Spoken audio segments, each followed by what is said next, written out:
How many times has someone else had the exact same thought before, or very similar ones, thought in slightly different words, images, mind movies?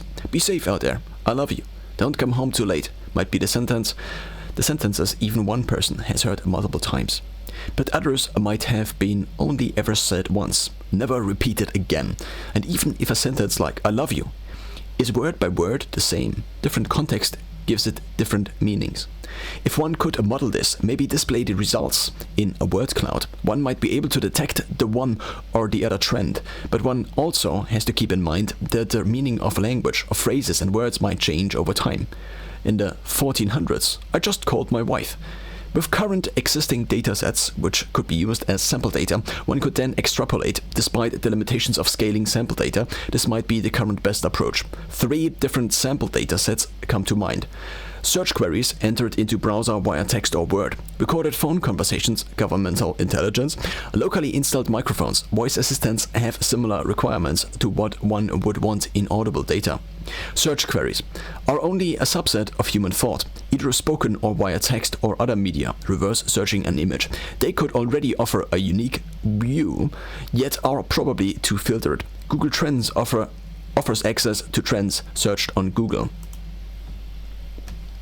Recorded phone conversations. Also for these, there is a very strong filter. It has to be language. It has to be bidirectional language, mostly, meaning it is an interaction between two parties.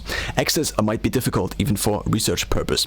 In some countries, recording phone conversations, at least without the other party's consent, might be illegal. To some extent, what goes through the filter, this is what I need to tell somebody else, might be like a window to see into the house of thoughts of a person, but it also is probably too skewed as reasonable input data for the model. But at least one has the additional information of the voice, fluctuations, tone, voice assistants, and their data, and the data they record might be one of the best solutions for a reasonable subset of human communication, until every street and corner is wired. The conversations happening in front of these microphones, conveniently stored on the servers, might therefore offer some insight. But there is one more trick someone could pull off.